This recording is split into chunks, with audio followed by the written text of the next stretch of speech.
우리 하나님 말씀, 복된 시간에 주신 하나님 말씀은 시편 42편 1절부터 5절까지 말씀입니다.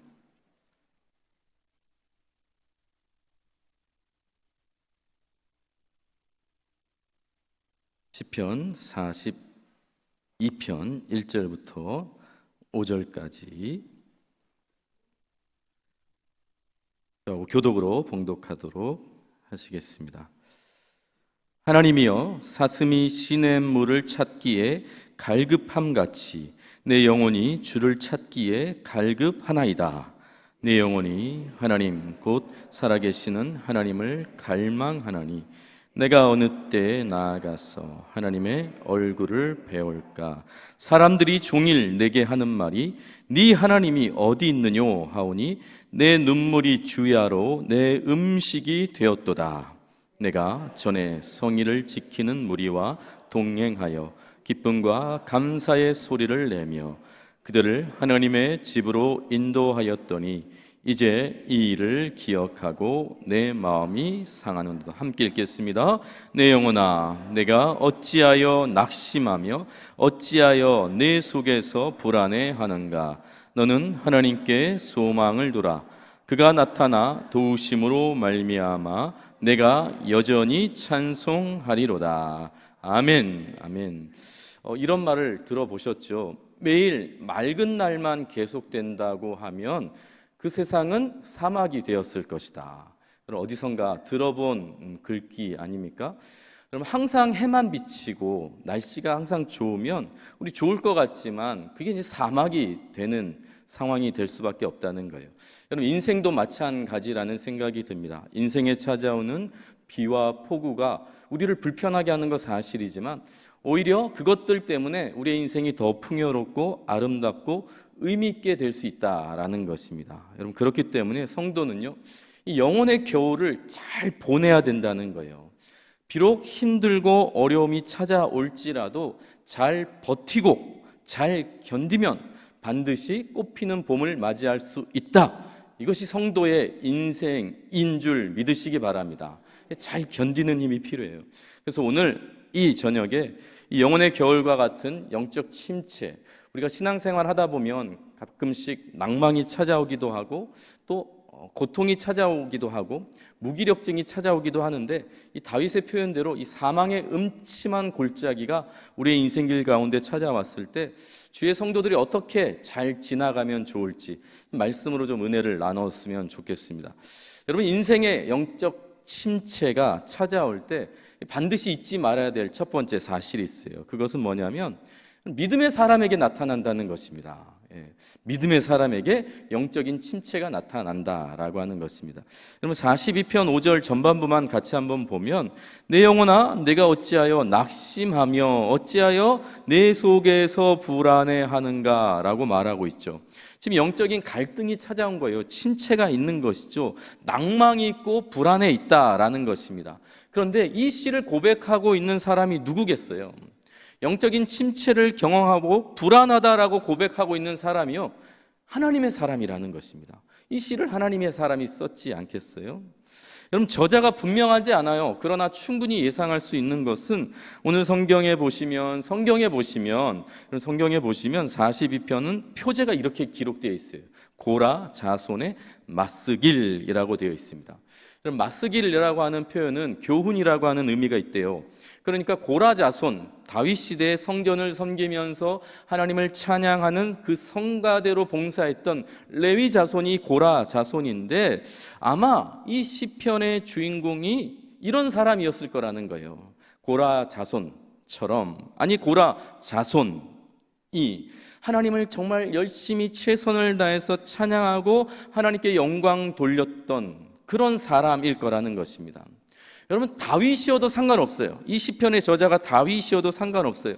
고라 자손이건 다윗이건 확실한 건 지금 영적 침체로 낭망하고 불안해하고 있던 이 사람은 누군가? 하나님께 열심 충성 봉사했던 사람이라는 것입니다. 언젠가는 하나님이 너무 좋아서 막 찬양하면서 옷이 다 흘러내리는데 그것도 모르고 너무 기쁘게 감격적으로 춤을 췄던 사람이 이 시의 저자였을 거라는 거예요.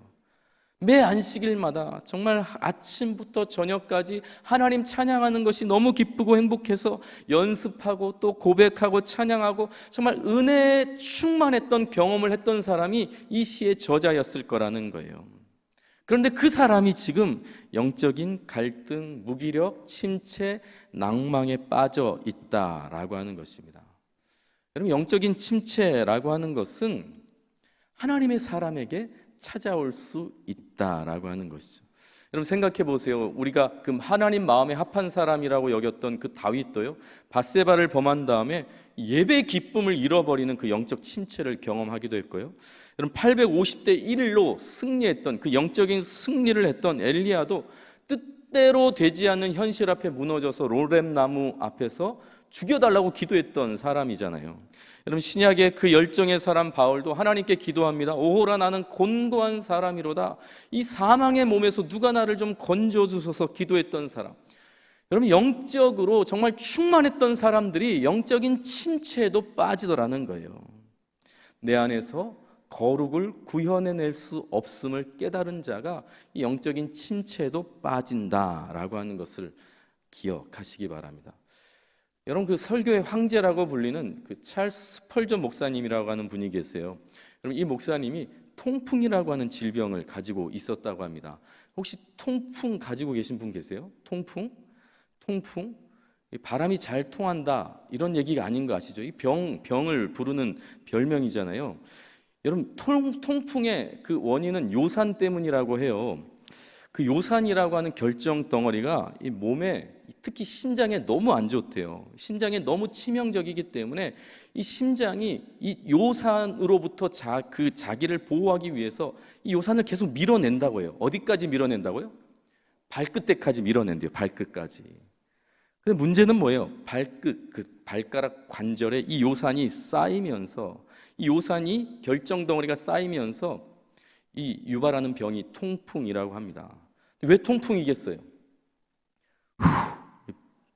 바람만 불어도 살이 에이는 고통이 얼마나 심한지 이 바람만 스쳐도 아프다라는 거예요. 여러분, 스펄전 목사님이 이 통풍으로 인해서 이 강대상에 올라올 때마다 두려움과 근심과 걱정에 눌려서 이 강대상에서 설교를 전했다라는 사실을 아십니까? 여러분, 설교의 황태자도요, 그 몸에 찾아온 고통 때문에 여러분 낭망에 빠지고 두려움이 있었다는 거예요.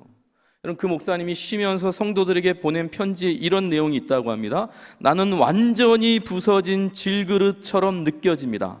많은 밤을 잠자지 못하며 낮에도 눈물을 흘리며 지내고 있습니다 라고 호소했다라고 해요. 사랑하는 우리 동부교회 성도 여러분, 주의 이름으로 축복하고 위로합니다. 여러분, 영적 침체라고 하는 것은요, 우리 신앙 선배들도 다 겪은 적이 있다는 거예요. 그럼 여러분이 그럴 수도 있고, 또 여러분 주변에 이런 무기력증에 빠지고 또 권태기에 빠지고 영적인 침체에 빠져 있는 분들이 있다고 하면 이상히 여기지 마시기를 바랍니다. 그럴 수 있다라는 거예요. 그럼 부부 사이에 뭐가 찾아오죠? 나는 그런 거 전혀 모른다. 권태기 찾아오잖아요. 부모 자식 간에 사춘기라는 게 찾아온다고요. 이런 관계가 깊기 때문에 반드시 그런 아픔도 눈물도 또 침체도 찾아온다는 것 잊지 말라는 것입니다. 영적 침체이기 때 그럴 수 있다라는 것을 잊지 마시기 바라요. 자, 그렇다면 여러분, 성도에게 이 영적인 갈등과 두려움은 왜 찾아오는 걸까요? 오늘 시인이 한 3가지 정도 힌트를 우리에게 주고 있어요. 왜 찾아오는가? 첫 번째는요, 오랫동안 하나님과 인격적인 만남을 가지지 못하면 이런 영적인 낭만과 불안과 근심과 고통이 찾아온다는 거예요. 여러분, 2절에 보시면 같이 한번 읽어볼까요? 시작. 내 영혼이 하나님 곧 살아계시는 하나님을 갈망하나니 내가 어느 때에 나아가서 하나님의 얼굴을 배울까? 하나님의 얼굴을 배울까? 어느 때 하나님의 얼굴을 배울까? 여러분, 예상컨대 이 시편을 기록한 시인의 상황이요, 오랫동안 하나님을 뵙지 못했던 것 같아요. 여러분, 비가 오지 않으면 땅이 말라가잖아요. 성도도 마찬가지예요. 인격적인 교제, 하나님을 만나지 못하면요, 영적인 사막화는 반드시 찾아온다라는 것입니다.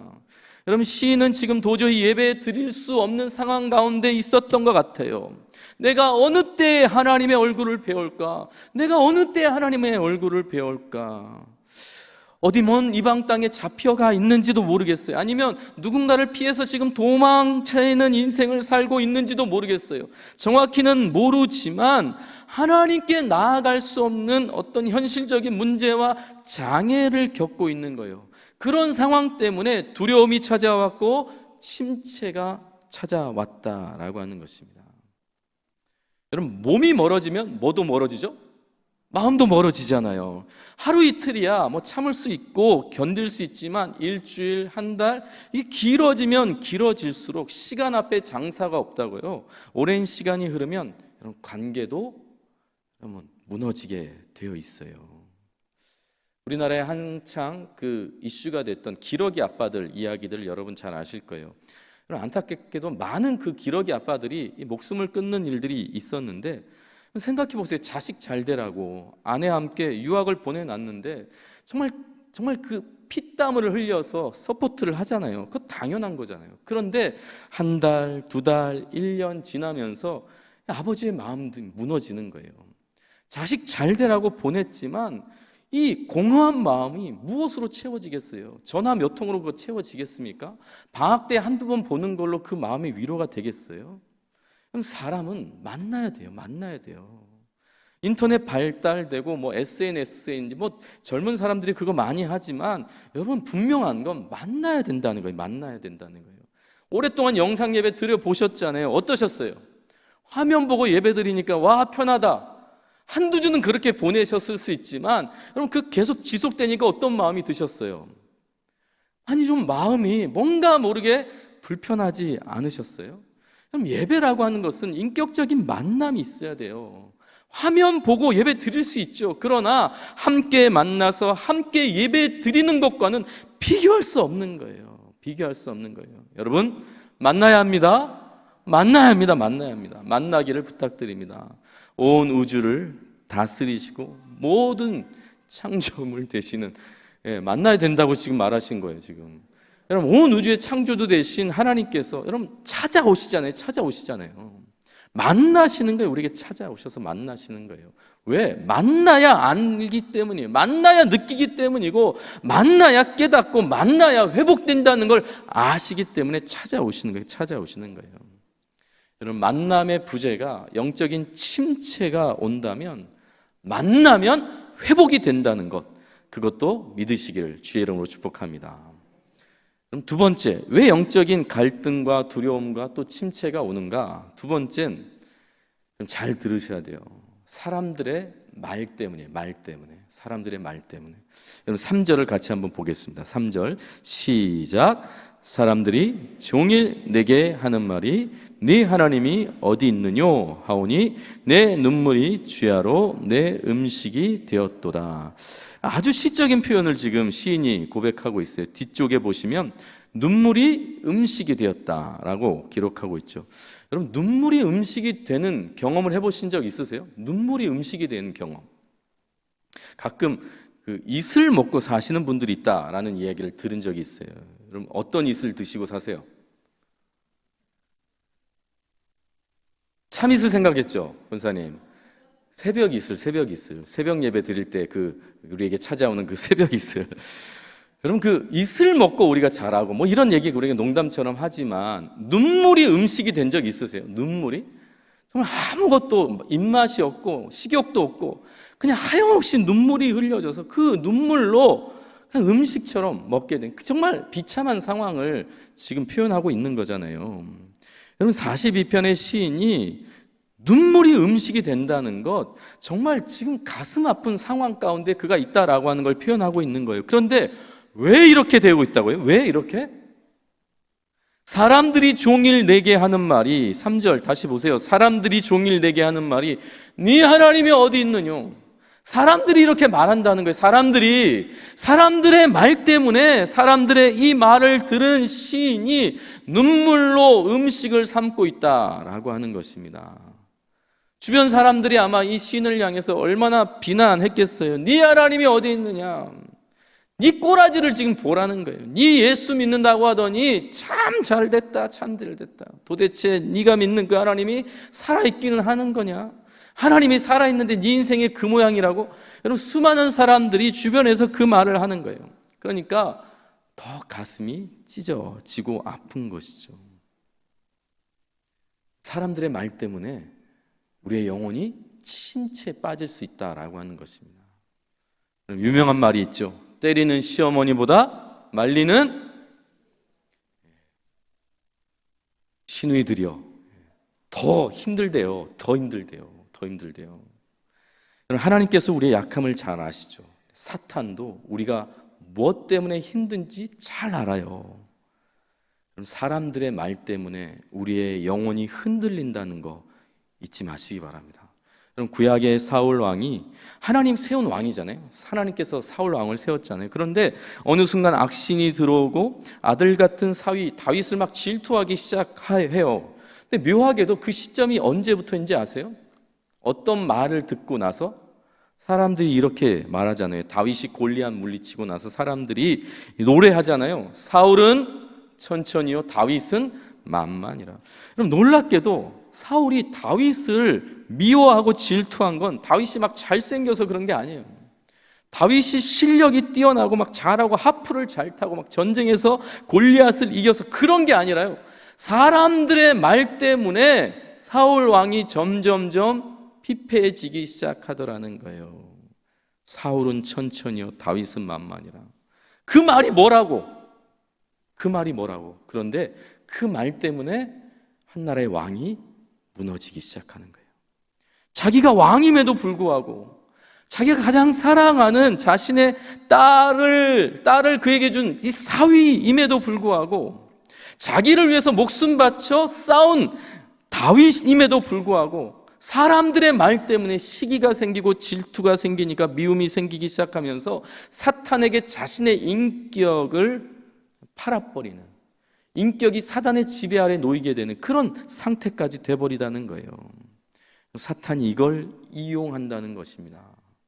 사람의 말, 이런 말로 항상 영혼들이 힘들다는 것을 잊지 마시기 바라요. 주의 성도들이여, 여러분이 사탄의 도구가 되지 않기를 주님의 이름으로 간곡히 부탁드립니다. 무엇보다 사람들의 말에 여러분들이 또 휘둘리지 않기를 바라요.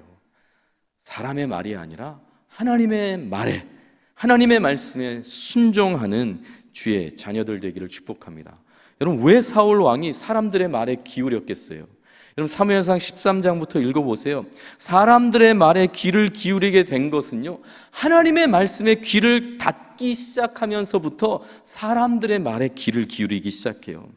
하나님 나라의 왕의 열등감, 질투의 노예가 된 것의 시작은 하나님의 말씀을 듣지 않음으로부터 시작된다라는 것입니다.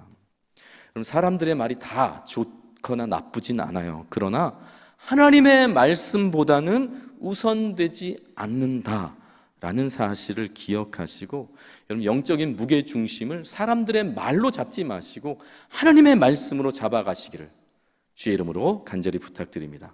세 번째, 왜 영적인 갈등과 두려움과 침체가 찾아오는 것일까?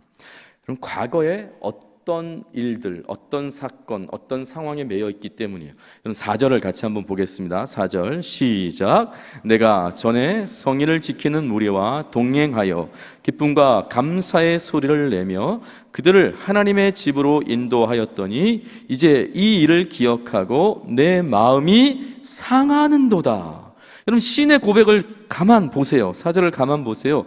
여러분, 그도 한때는 많은 사람들과 함께, 4절을 한번 띄워주시겠어요? 많은 사람들과 함께 예배의 기쁨을 누렸던 사람이에요. 그에게도 감사가 있었고 감격이 있었다라고 하는 것입니다. 그리고 많은 사람들을 하나님의 집으로 인도하는 영적인 리더이기도 했다라고 말하잖아요.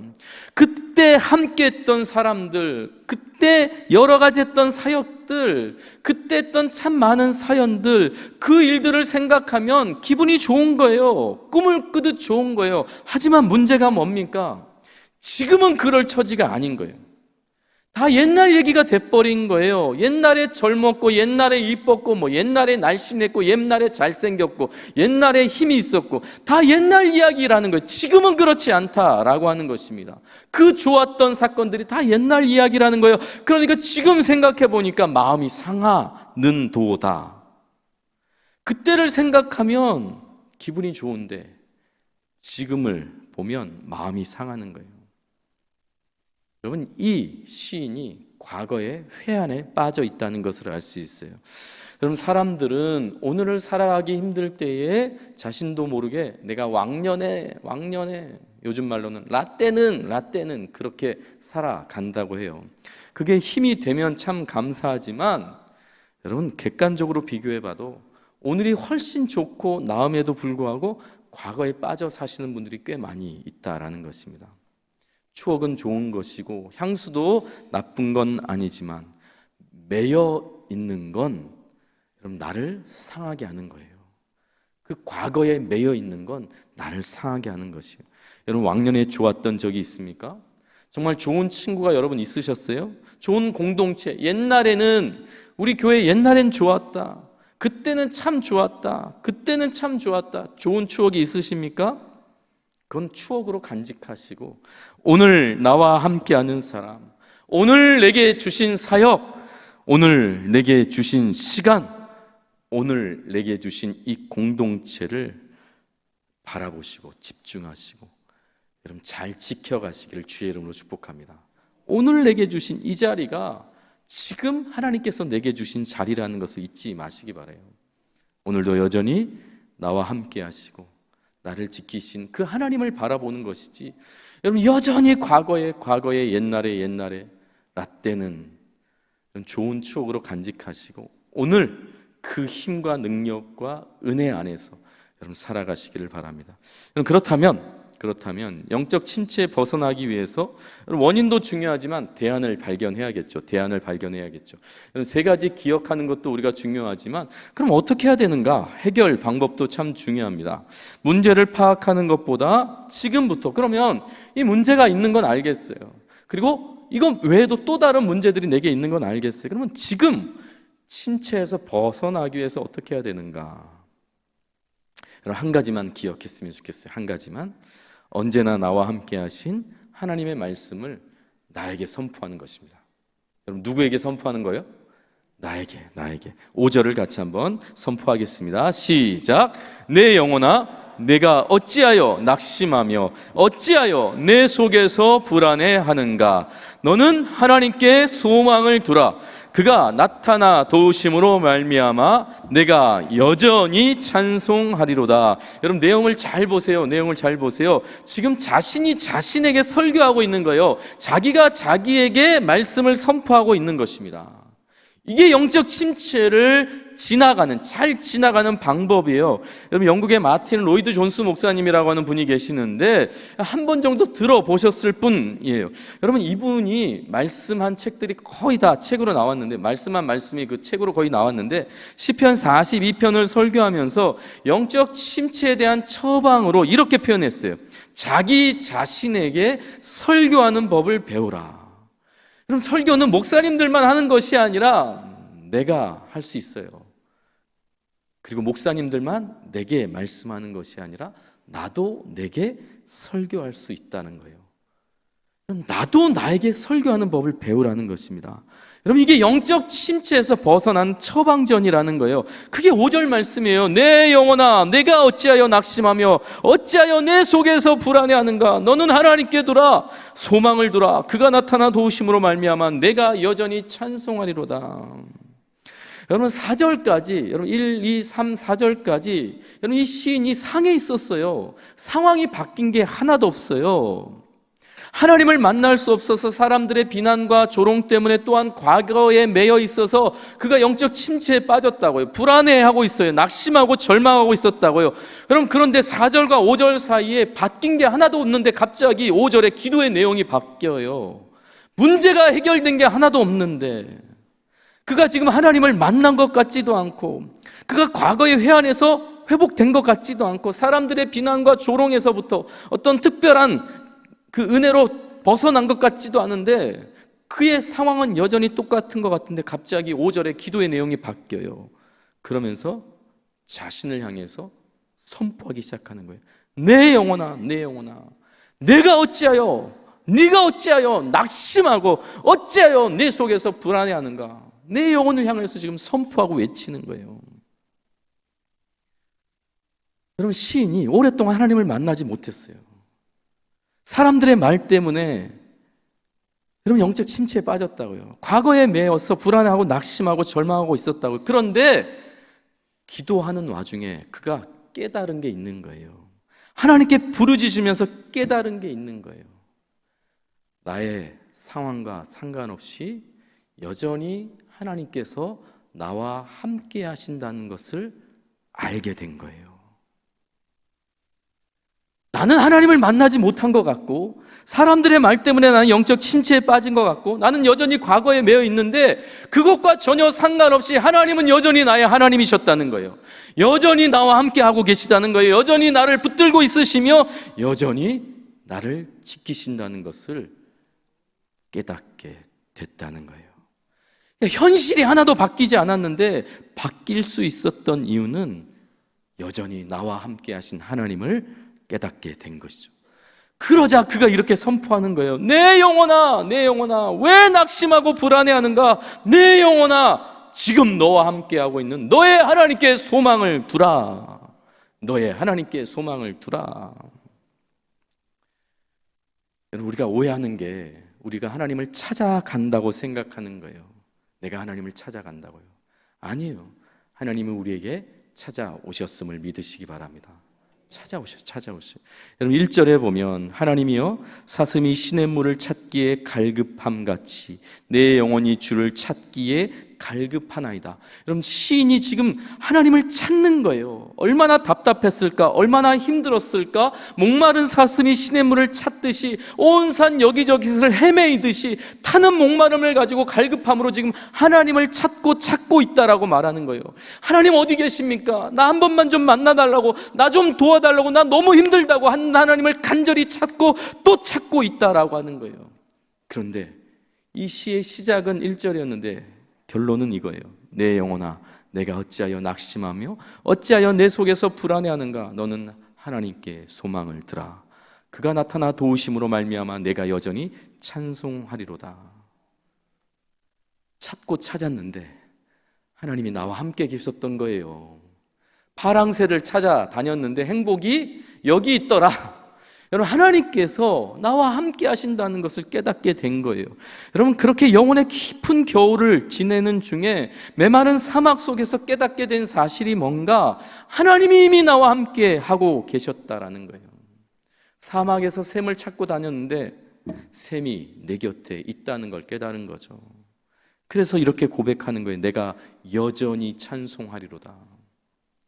나는 아프고 나는 무너지고 나는 사람들 말들 때문에 또 상하고 또 상처받고 있습니다. 여전히 하나님은 나와 함께 계셨더라. 그래서 여전히 나는 찬송하리로다. 하나님께 지금 나와 함께 하시고 여전히 함께 계시는 하나님께 소망을 두시기를 주의 이름으로 축복합니다. 믿음의 성도들이요, 우리가 기도할 때에 영안을 열어 볼 수 있기를 축복합니다. 하나님이 여전히 나와 함께 하고 계시다는 것을 볼 수 있기를 축복합니다. 내 영혼아, 내 영혼아, 도대체 왜 불안해하는가? 왜 낭망하는가? 나와 함께 하신 하나님으로 소망하라, 찬양하라, 회복하라. 자신에게 설교하고 선포하며 기도하시는 주의 성도들 되시기를 주의 이름으로 축복합니다. 기도하시겠습니다. 여전히 우리와 함께 하시는 임마누엘의 하나님, 여전히 나와 함께 하신 하나님을 의지하게 하여 주시옵소서. 나에게 하나님의 말씀을 강력히 선포하는 주의 성도들 되게 하여 주시옵소서. 그래서 현실에 매여 보지 못하고 듣지 못하고 알지 못했던 주님의 전능하심과 신실하심과 위로하심과 인도하심을 다시 한번 깊이 깨닫게 하여 주시옵소서. 하나님 만나면, 하나님 발견하면 깊은 굴에서도 바다 끝에서도 여전히 함께 하신 하나님을 통하여 소망이 있을 줄 믿습니다. 닫혔던 입이 열릴 줄 믿습니다. 찬송의 능력이 충만할 줄 믿습니다. 이 시간 또한 기도로 나아갈 때에 나와 여전히 함께 하신 하나님을 바라볼 수 있도록, 그리고 그분께 믿음으로 기도할 수 있도록 우리 영혼을 붙들어 주시옵소서. 예수님 존귀하신 이름으로 간절히 기도합니다. 아멘, 아멘.